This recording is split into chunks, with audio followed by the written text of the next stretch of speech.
ఇప్పుడు జగల్లగ్నం. ఈ జగల్లగ్నం పూర్వకాలంలో మనకి రాజులు వేటకి వెళ్ళేవాడు. వాడు తిరిగి వస్తాడో రాదో తెలియదు, ఎందుకంటే మనం మృగాలు తినేయచ్చు, ఏదైనా కావచ్చు. అప్పటి పరిస్థితులను బట్టి వాళ్ళు రకరకాలుగా అంచనాలు. ఇందాక మనం చెప్పుకుంది వర్షలగ్నం, చైత్ర శుక్ల పాడ్యమి. చైత్ర శుక్ల పాడ్యమి ఏ సమయానికైతే లగ్నం ఏర్పడుతుందో ఆ లగ్నాన్ని బట్టి ఇందాక చెప్పుకున్నాం. ఇప్పుడు జగల్లగ్నం అంటే రవి మేషరాశి ప్రవేశం ఏ రోజైతే ఏ సమయానికైతే అవుతుందో ఆ రోజున మనం చక్రం వేసి రవి మళ్ళా కర్కాటక, తుల, మకర, ఒకటి మేషం, కర్కాటకం, తుల, మకరం, ఈ 4 రాసుల్లో సంచారాన్ని బట్టి దేశ యొక్క గోచారం చెప్పడం అనేటువంటిది ఒక సాంప్రదాయం. ఇది బ్రహ్మాండంగా మనకు తెలుస్తుంది. మంచి ఈసారి రవి 14వ తారీఖు 14 అంటే 11 గంటల 45 నిమిషాలకి మేషరాశి ప్రవేశం. తత్కాల లగ్నం వచ్చి మిథున లగ్నం అయితే లగ్నంలో గురువు ఉన్నాడు కాబట్టి డెఫినెట్లీ దేశం మంచి పురోగభివృద్ధి జరుగుతుంది అనేది ఫస్ట్ ఫండమెంటల్ పాయింట్. రెండోది, గురువు యొక్క దృష్టి పంచమ స్థానం మీద, సప్తమ స్థానం మీద, నవమ స్థానం మీద ఉంది. పంచమ స్థానం అంటే మనం చేసినటువంటి కృషి యొక్క ఫలితం. మనం కష్టపడి పాపం వ్యవసాయదారులు రాత్రి అనక పగలనక పొలాలు దున్ని సంవత్సరం అంతా ఇచ్చే చివరి పంట కోసం పాపం తపతపలాడుతూ ఉంటాడు. ఆ టైంలో కనుక వరదలు వచ్చాయనుకోండి, పరిస్థితి ఏంటి?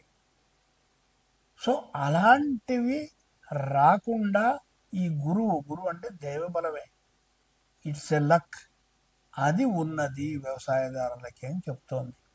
అంటే పంటలు బాగా పడతాయి, వ్యవసాయదారులకు ఈసారి డబ్బులు బాగా వస్తాయి. తర్వాత సప్తమ దృష్టి ఉంది అంటే మన దేశం ఇతర దేశాలతోటి మంచి సత్సంబంధాలు ఏర్పడి అభివృద్ధి చెందుతుంది అని చెప్తోంది. అంటే కొత్త సంస్కరణలు ఏర్పాటు చేస్తారు.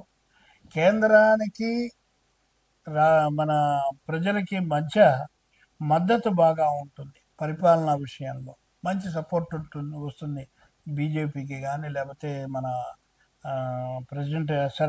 ప్రైమ్ మినిస్టర్ గారికి కానీ. అయితే షేర్ మార్కెట్ బాగా పొందుకుంటుంది.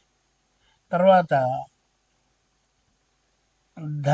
ధనాగారము అంటే ఫైనాన్షియల్ స్టేటస్కి ముఖ్యంగా మన దేశానికి ఏ విధమైనటువంటి ఆర్థిక సంక్షోభం ఈ సంవత్సరం ఉండదు. అలాగే కొత్త సంస్కరణలు మనం ఇందాక అనుకున్నాం. ఇతర దేశాలతోటి మన దేశం యొక్క పేరు ప్రతిష్టలు ఇందాక కూడా చెప్పుకున్నాం, అదే ఇక్కడ మళ్ళీ రిపీట్ అవుతుంది. అంతరిక్ష పరిశోధనలో ఇతర దేశాలతోటి నువ్వు డి అంటే డి అనే లెవెల్లో మన ఇండియా ఉంటుంది, అందులో డౌట్ లేదు.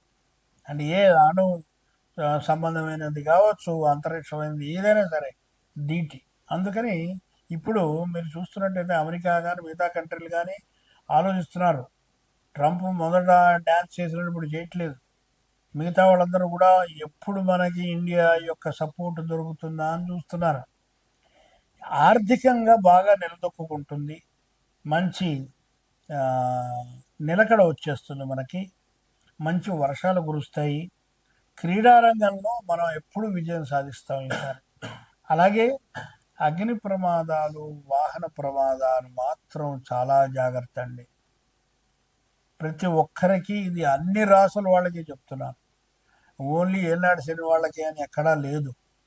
ప్రతి వాడికి కూడా ఈ గురువు యొక్క సంచారము ఎక్కడో అక్కడ మన జాగ్రత్తగా ఉంటే ఆదుడు బర్ర వచ్చి కొట్టిపోతాడు.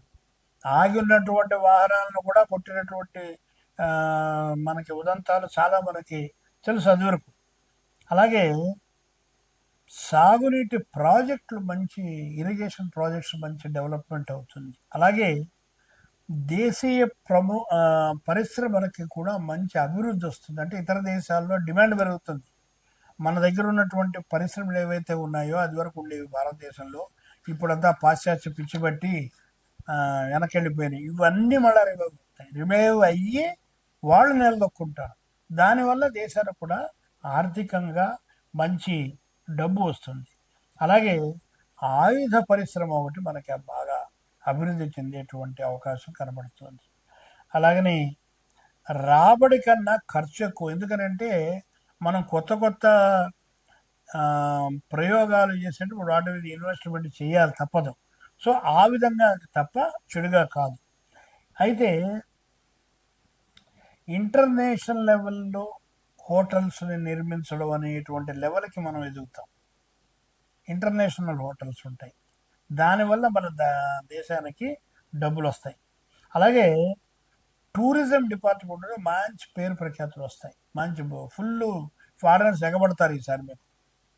అలాగే ఇంకొకటి మాత్రం చెప్పదలుచుకున్నాను అందరికీ కూడాను, పాలకులకి దయచేసి దండం పెట్టి చెప్పేది ఏమిటంటే, రాబోయేటువంటి ప్రకృతి వైపరీత్యాలు, తుఫాన్లు, అలాగే ఇతర సంఘటనలు, దేశంలో భూకంపాలు, ఇవన్నీ కూడా వచ్చేటువంటి అవకాశం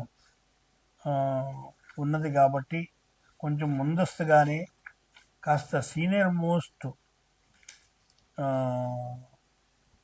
ఆస్ట్రాలజర్స్ ఎవరినైనా సరే గవర్నమెంట్ వాళ్ళని పిలిచి వాళ్ళతోటి సంప్రదించి మాట్లాడి వాళ్ళు ప్రణాళికలు చేసుకున్నట్టయితే ఎంతో ఉపయోగం ఉంటుంది.